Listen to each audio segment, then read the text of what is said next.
start again. Let's start again. Let's start again. Are we on? Are we on? Trev and I were just having a little private joke there. I was explaining to Trev that I am right and he is wrong. But anyway, that's enough of that. That is enough of that. Today's show, welcome everyone to another episode of Beer Sweden TV. Today's theme is Brewed in the USA. Cue Brucey movements, Trev. Cue, no. Brewed in the USA because I just wanted to take a look at some American beers that are widely available in the Systembolaget that really have become something of part of the furniture, really. Even though American beer is fairly new to the beer scene in Sweden, some of these beers really have become, I think, go-to beers, particularly with the barbecue season, the summer coming up and the barbecue season starting. These are your kind of beers that I really think deserve a little bit of room in your fridge. These really are go-to beers this summer. So what we're going to do is we're going to look at two of the most popular American, should we say, they are craft beers, but they're kind of like craft on the edge of mainstream. These come from breweries that do pump out an awful lot of volume, in fairness. They're not sort of little barnyard operations, these ones. Sierra Nevada, I think, is the 6th largest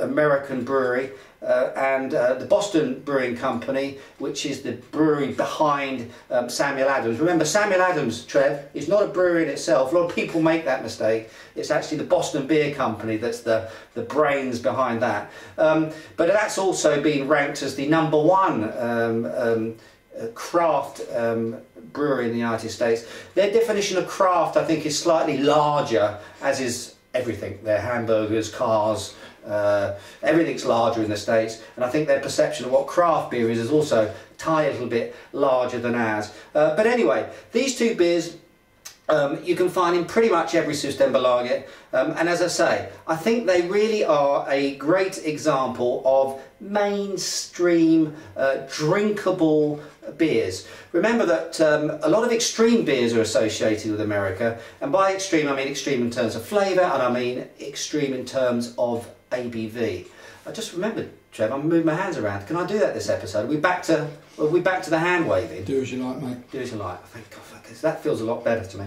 Anyway, but extremes in terms of ABV. So you're going to get a lot of these releases that come in. You'll get these very, very huge flavours and huge hop bombs. These aren't really that. A lot of flavour in them, I'd argue, but normally around 5 to 5.5% ABV. That's the sort of stuff I want when I'm drinking with food, barbecues and stuff like that. Okay, so we're going to start, I think we're going to crack in with the first beer, Trev, and this one is Samuel Adams Boston Ale. Can you see that?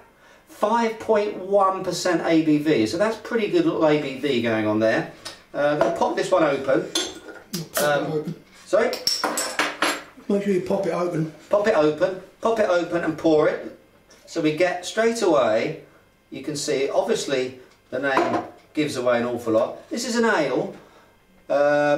It's made using 2 malt US barley, malted barley, and some caramel malt as well, actually, Trev. So you're going to start definitely getting some toffee sort of vibes coming through. 3 different types of hops. I always put 4 fingers up. Why do I do that? 3 different types of hops. You've got Spout hop, which is a noble northern Germanic hop, one of the noble family of hops. You've got East Kent Goldings. Do you know where that comes from? Kent. East Kent, exactly, where I was born. So that's your traditional English type of hop in there too. And you've also got another English variety, Fuggles. So an American beer that's taken... What's wrong with Fuggles? Fuggles is a perfectly legitimate... No, it's a perfectly legitimate hop variety. So you've got 2 different types of English or British hop in here, and of course this German one. So European, very European, but obviously it's an American brewery. So they've basically pushed the boat out there.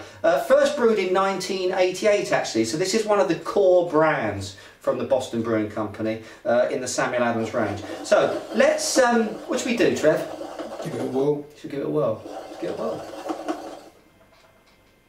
Yeah, what are you getting there is, straight away, you're definitely getting that malty core to it.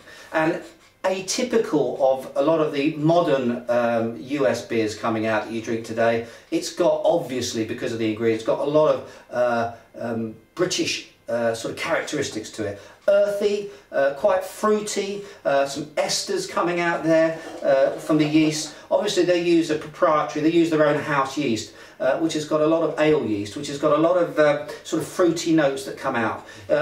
Ale yeast tends to work obviously at higher temperatures, and it chucks out lots of these sort of almost like boiled sweets types of aromas. You know those Fox's mints, not mints, but do you know those flavours like blackcurrant and orange and all that sort of stuff? Is it glacier fruits? They're the one. You're getting those sorts of smells as well. Quite berry-like sort of smells too. Bit dusty, I would say. And of course the caramel malt's pushing through a little bit, so you get a little bit of a sort of a bit of a toffee edge too there, Trev. I'm going to try some now.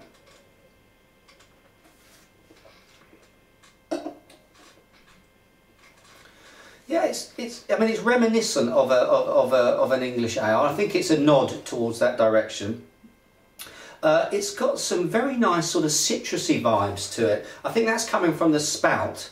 So you've got a little bit of sort of citrus, a little bit of lemon juice, a little twist of lemon in there a little bit.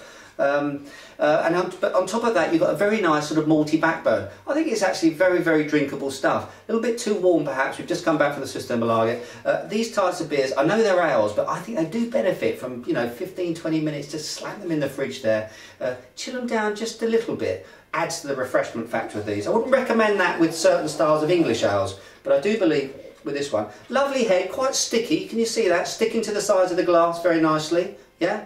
Can you see that? Am I in shot there, Trev? I'm going to make Trev work for his money today. Okay, so I think that's a really good example of a mainstream American ale. Very pleasant. 3.5. Going to go straight in. Not even going to discuss it with you, Trev. 3.5 out of 5. Good stuff. All right. Now the next one we're going to try, and I'm going to hold this one up. Now this is, I have to say, one of my absolute personal favourites, and one that Trev absolutely hates. What's that all about, Trev? Huh? Sierra Nevada Pale Ale. The beer that made Chico famous. Do you know what Chico is? It's not Motorcycle Cop. Don't even start. X Factor, isn't it? It's off. No, it's a town in the Sierra Nevada. Well, by the Sierra Nevada mountain range. Can you see that, Trev? Lustrous, glow in the dark stuff. This is beautiful colour, lovely sort of slightly tan head to it. Huge hoppy sort of hit coming through there. Sierra Nevada to me is one of the most interesting breweries in the world, actually. Chico is a town, actually it's a pretty party sort of capital actually of the States, and it's here that Sierra Nevada has grown and grown and grown to become, as I said before, the 6th largest brewery in the United States. But what's so special about it? I'll tell you one thing that's special about it. Well, I'll tell you two actually while we're here. The first one, I did it this way. The first one is the greenest brewery on the planet, or one of them anyway. Used a lot of solar energy, lots of recycles, a lot of the steam and the water and back into the brewery, so it's a very green brewery. The second thing that's really important, very important about it, only ever uses hop cones, the whole hop cones in the beer. What does that do? Gives the beer huge greeny, leafy, bold sorts of hoppy flavours. And to be honest with you, that is exactly what this beer is all about. If you smell it on the nose, and I gave it a whirl, Trev, I didn't say it, but I did, and in my mind I was thinking it. You're getting huge, grassy, floral, herby, hoppy kind of, well, it's not vibes, it's more like a punch. This is a very, very hoppy beer. It's the definition of an American pale ale. Not an IPA, this, it's an APA, and it's absolutely delicious. Creamy, oh, I know this one on the back of my hand, 5.6%. It's creamy, it's hoppy, it's herby, it's delicious. This is $22.90 in the Systembolaget. It's obviously a little bit higher than this, which is $16.90. You're trading up a little bit in terms of price, but I would argue you're trading up a little bit perhaps in terms of quality as well. Okay, so that really is it. Two American mainstream beers that I really do think that you need to put in your fridge. This one's 3.5. This one flat out 4. I would perhaps even go to 4.5. Trev, loved it. So until next time, people. Cheers and beers.